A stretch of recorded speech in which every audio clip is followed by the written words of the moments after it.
Hari ini kita bahas tentang iblis, tentang Lucifer.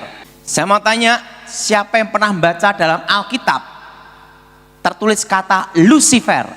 Kata Lucifer itu dalam bahasa Inggris Alkitab King James tertulis kata Lucifer, dan dalam bahasa aslinya disebut hail, artinya pantulannya. Artinya apa? Pantulannya. Dan secara astronomi disebut namanya planet Venus. Tapi untuk menggambarkan suatu bintang yang bercahaya melebihi bintang-bintang yang lain. Dan di dalam terjemahan bahasa Indonesia baru tertulis kata bintang timur putra fajar.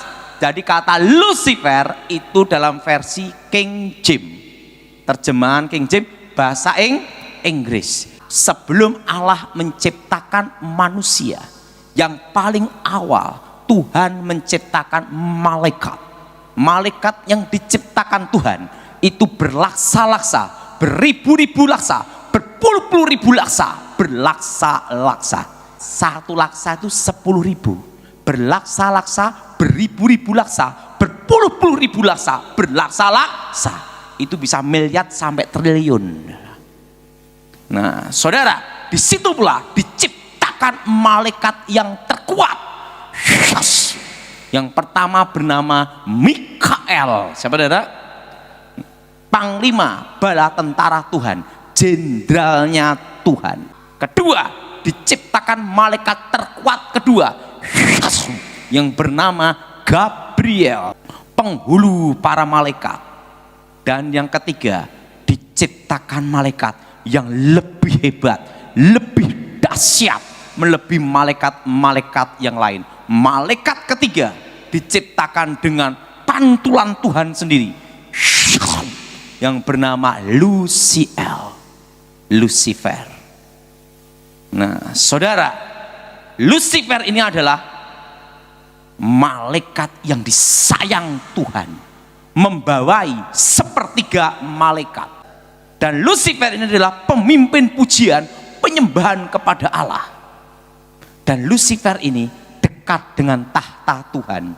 Dan Lucifer ini tahu banyak rahasia tentang Tuhan, karena Lucifer dekat dengan Tuhan. Kalau kita dekat dengan Tuhan, secara otomatis kita tahu kehendak dan rencana Tuhan. Betul? Karena tahu banyak rahasia tentang Tuhan, tahu tentang Tuhan, Lucifer ingin menjadi Tuhan. Perlu saudara tahu, seorang pencipta pasti tahu kelemahan ciptaannya. Seorang guru tidak akan memberikan muridnya 100%, maksimal 75%. Jaga-jaga, murid murtad sikat pakai ilmu pamungkas. Betul? Nah, Lucifer karena tahu banyak rahasia tentang Tuhan, Lucifer ingin menjadi Tuhan. Lucifer merencanakan dan punya keinginannya sendiri, melawan, memberontak kepada Allah. Dan ikut dalam pemberontakan Lucifer adalah sepertiga malaikat. Terjadilah pertempuran di surga. Sebelum di bumi main keroyokan, di surga sudah keroyokan. Jelas? Ingat, yang berpihak pada Tuhan 2/3. Yang melawan Tuhan berapa, saudara? 1/3. Terjadilah pemberontakan di surga. Wah, terjadilah keroyok-keroyokan. Lucifer dikeroyok, Gabriel sama Mikael 2/3. Terjadilah pertempuran di surga. Tuhan Maha Kuasa. Lucifer kalah, dibuang ke bumi. Jadilah iblis. Saudara, jadi yang disebut iblis, Satan, ular naga tua, rajanya para setan, itu satu oknum, yaitu Lucifer. Dan sepertiga malaikat yang jatuh ke dalam dosa, jadilah setan-setan.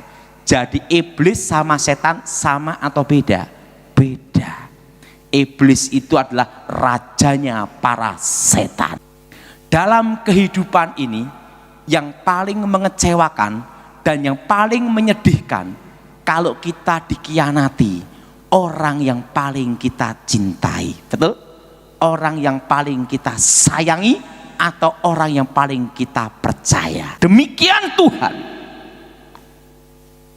Tuhan sangat sedih dengan pemberontakan Lucifer. Tuhan sangat kecewa dengan pemberontakan Lucifer.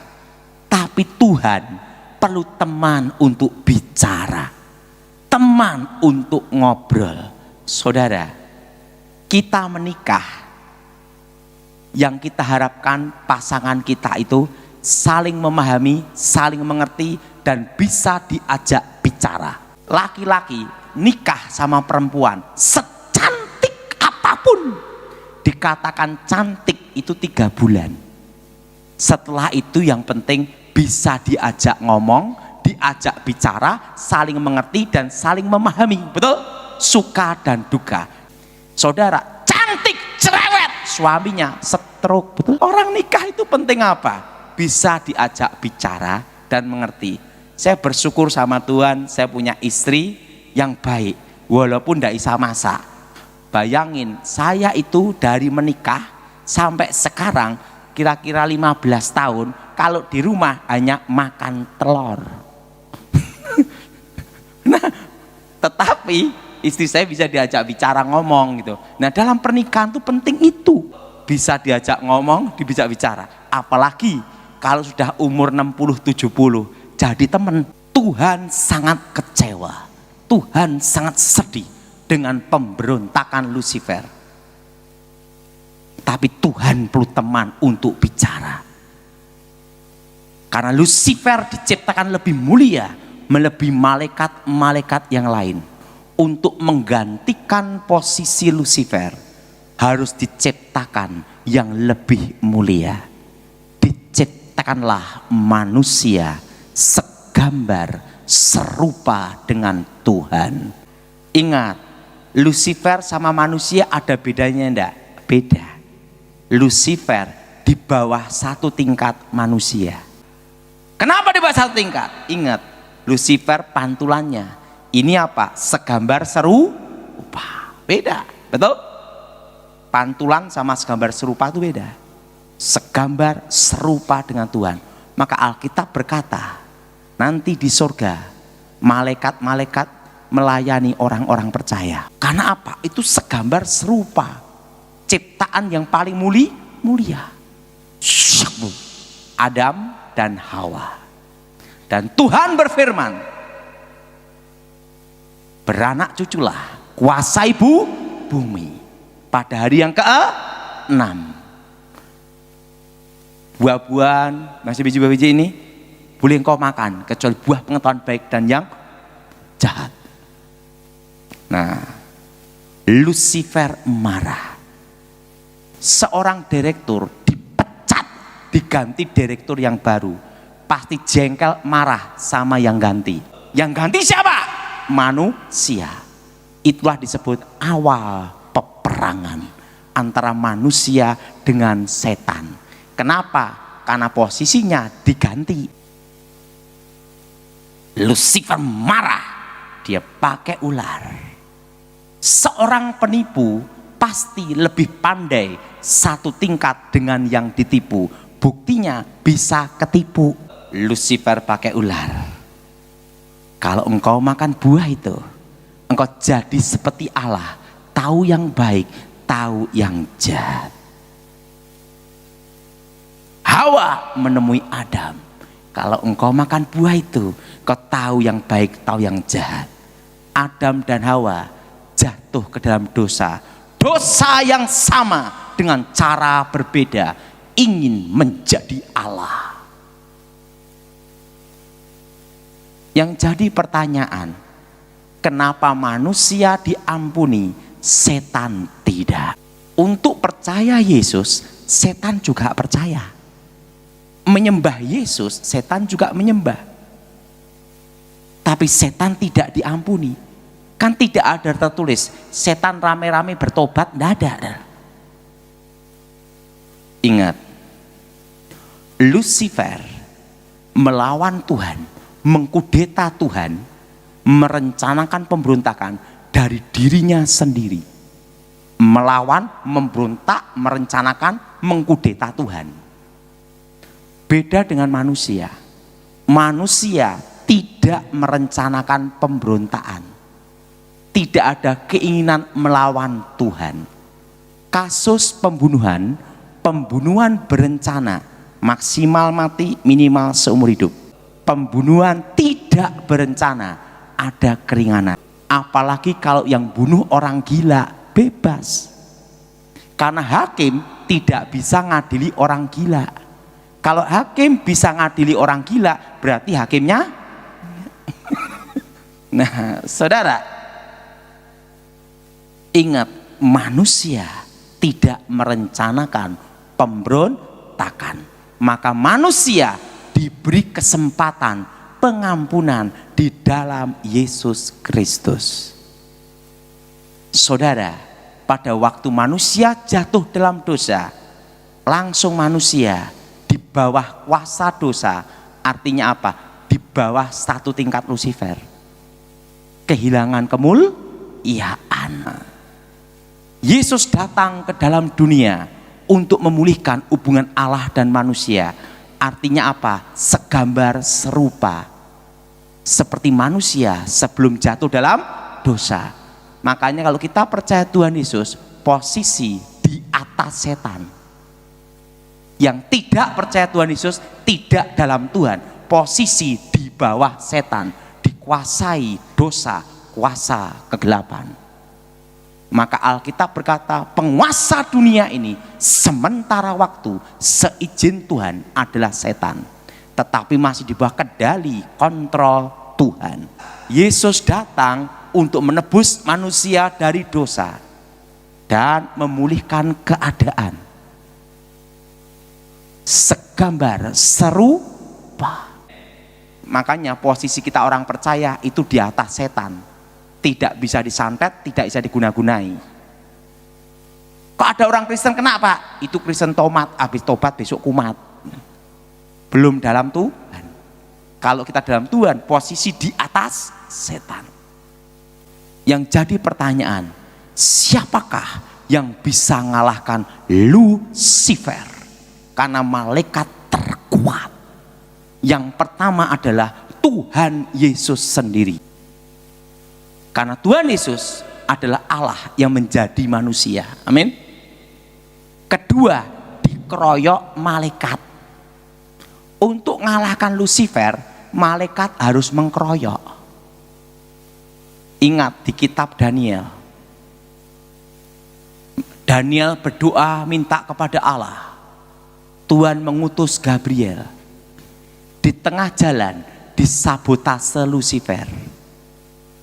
Gabriel kewalahan menghadapi Lucifer, minta bantuan Mikael. Mikael turun dari surga. Gabriel dan Mikael mengkeroyok rame-rame Lucifer. Kenapa harus dikeroyok? Karena kalau menghadapi Lucifer sendiri, Mikael bingung, betul? Karena malaikat Gabriel, Mikael mengkeroyok rame-rame Lucifer. Lucifer kalah, lari. Mikael kembali ke surga, Gabriel menemui Daniel, wahyu akhir zaman.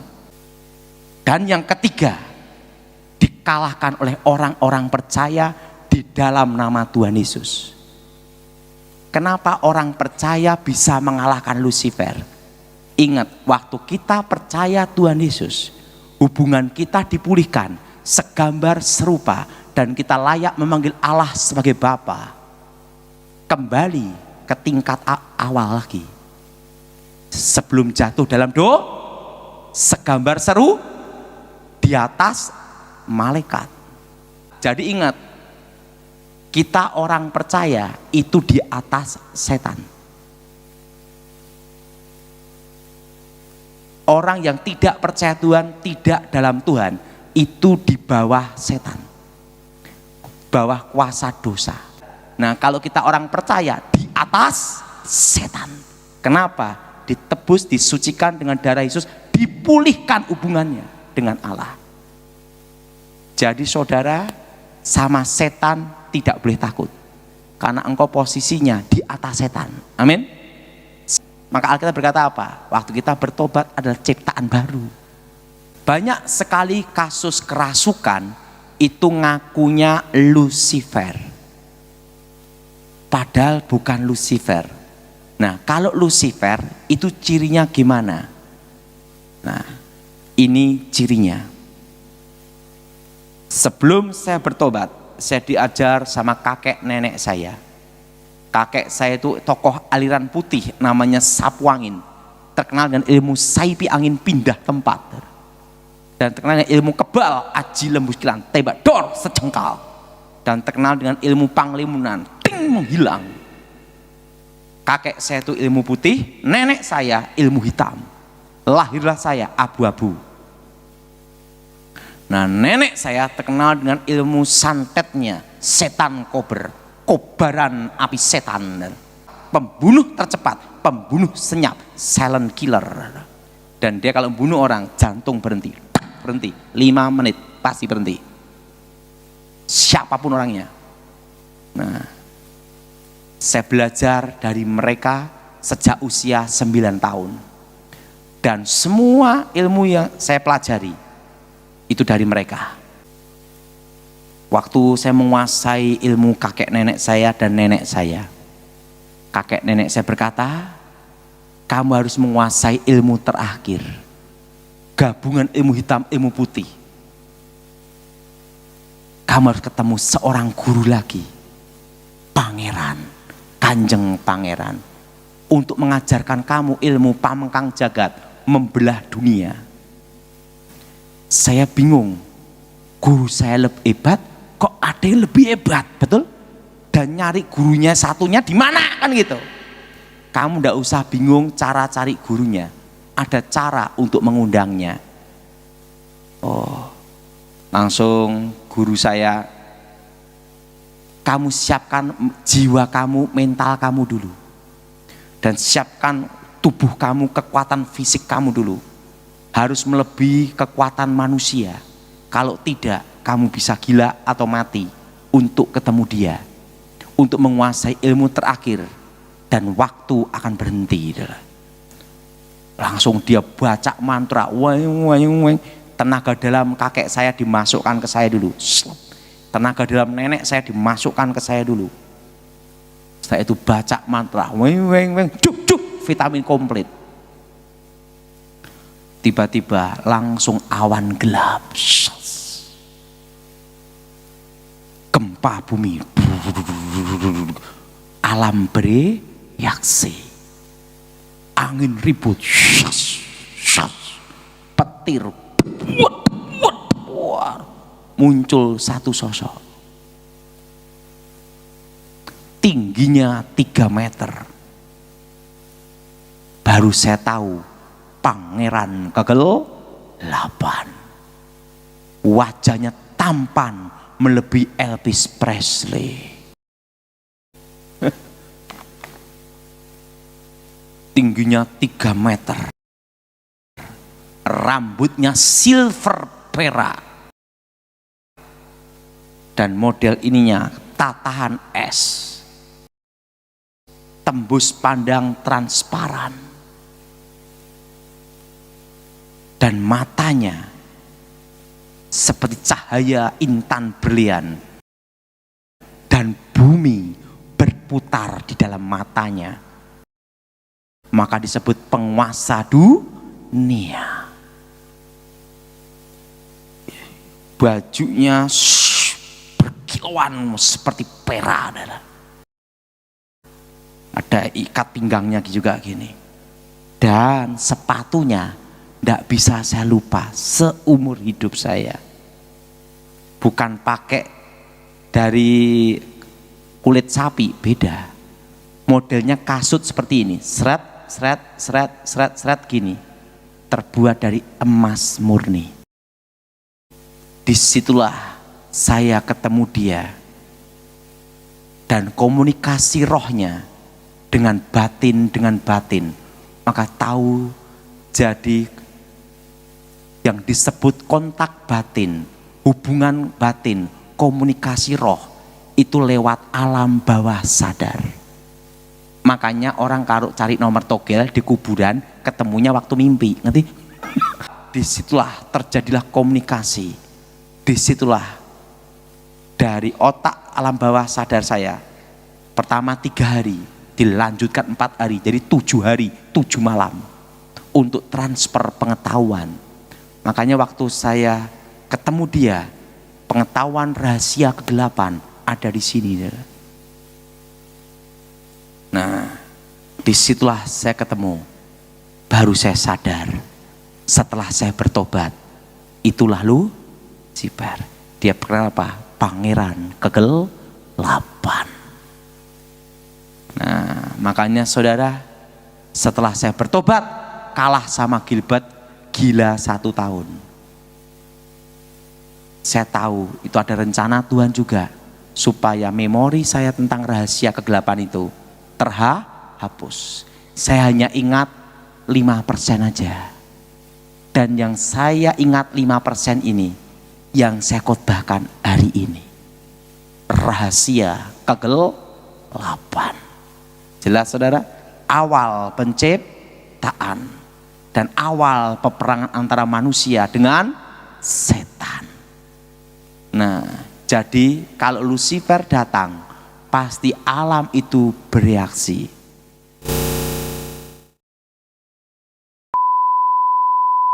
Nah, saya akan jelaskan, saya bertemu Lucifer itu pada waktu kelas 2 SMP. Waktu itu kakek sama nenek guru saya berkata, untuk mempelajari ilmu terakhir membelah dunia itu ada tingkat 9. Engkau harus ketemu seorang guru lagi, seorang pangeran. Nah, saya bingung pangeran apa itu.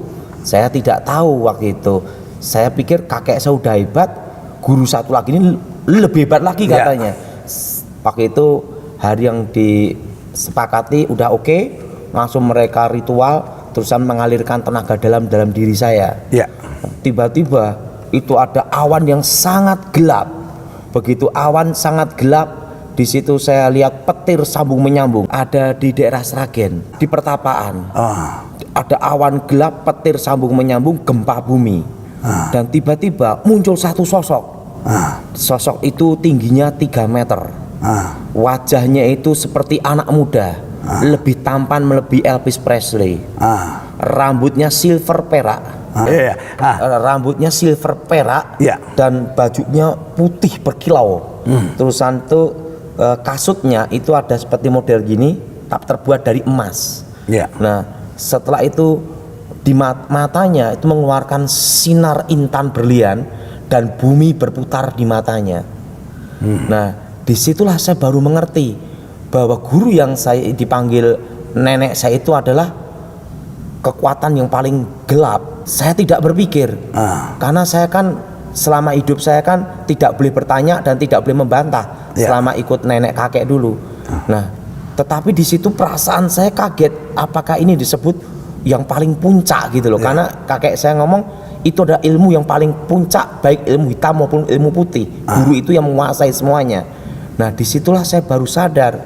Nah, disitulah saya selama 7 hari 7 malam tanpa makan, tanpa minum bersama dia. Dilatih dia secara khusus dan menemukan banyak sekali rahasia. Dan rahasia-rahasia ini juga termasuk tentang awal penciptaan. Nah, disitulah saya baru mengerti. Tetapi itu baru sebagian rahasia kecil, karena banyak rahasia-rahasia dalam diri saya yang hilang setelah saya kalah, hilang ingatan 1 tahun itu.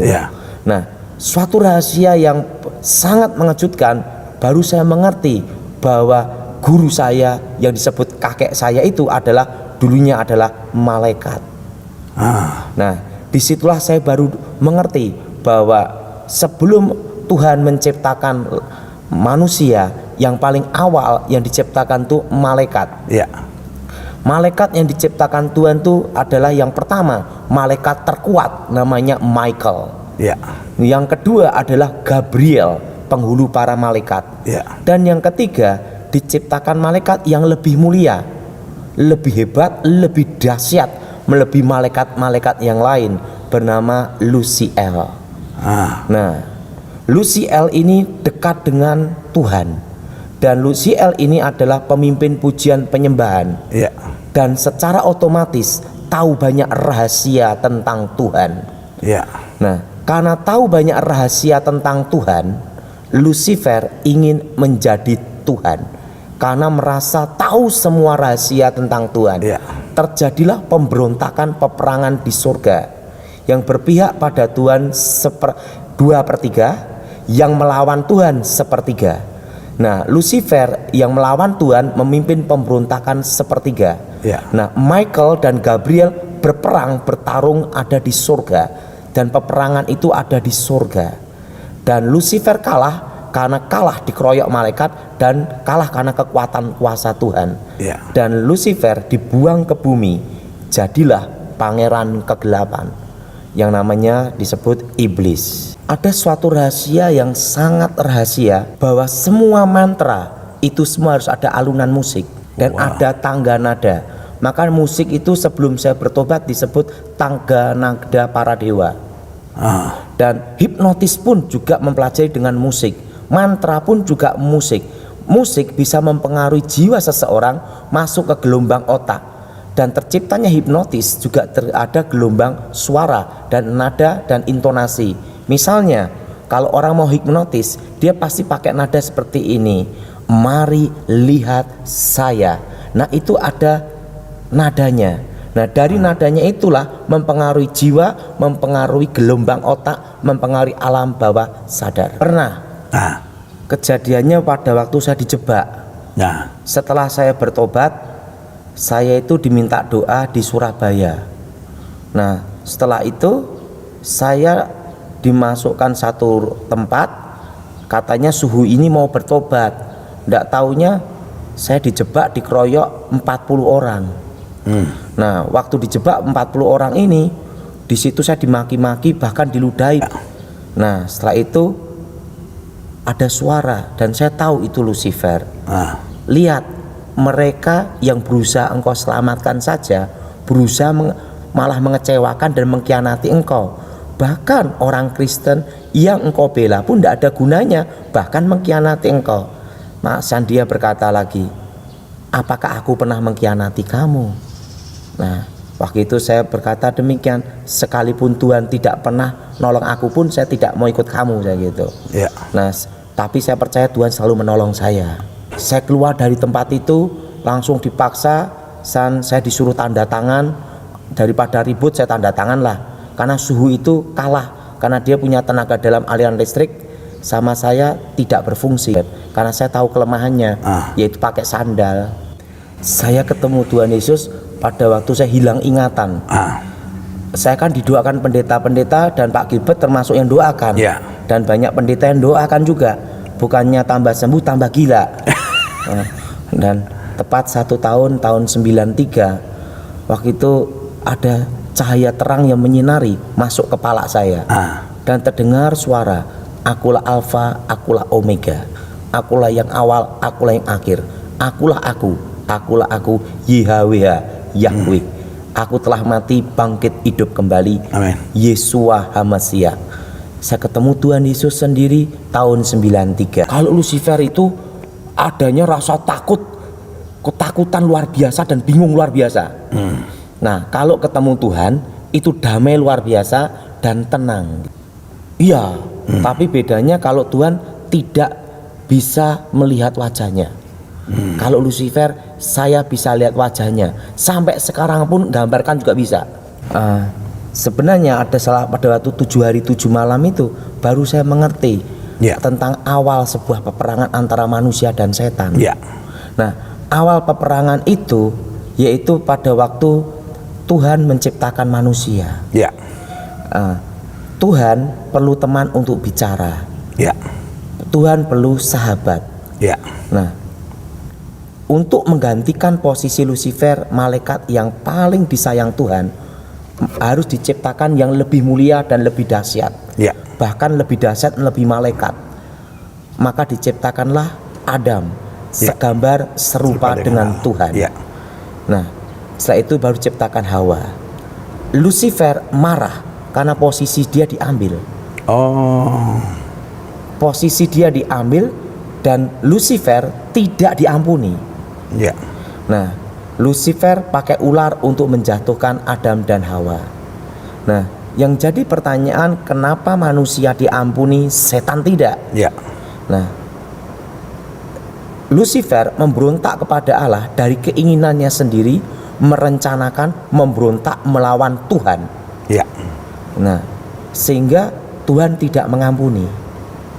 Nah, manusia tidak ada keinginan melawan Tuhan. Ya. Manusia tidak merencanakan pemberontakan, tapi manusia dibujuk, digoda setan untuk melawan Tuhan. Makanya manusia diberi kesempatan pengampunan. Haleluya. Seperti kasus pembunuhan. Pembunuhan berencana, hukumannya mati, maksimal mati, minimal seumur hidup. Ya. Tidak berencana, ada keringanan. Apalagi yang bunuh orang gila, bebas. Karena orang gila tidak bisa dihukum. Maju dalam Tuhan, ikut Tuhan. Jangan berpikir bahwa setan itu menolong.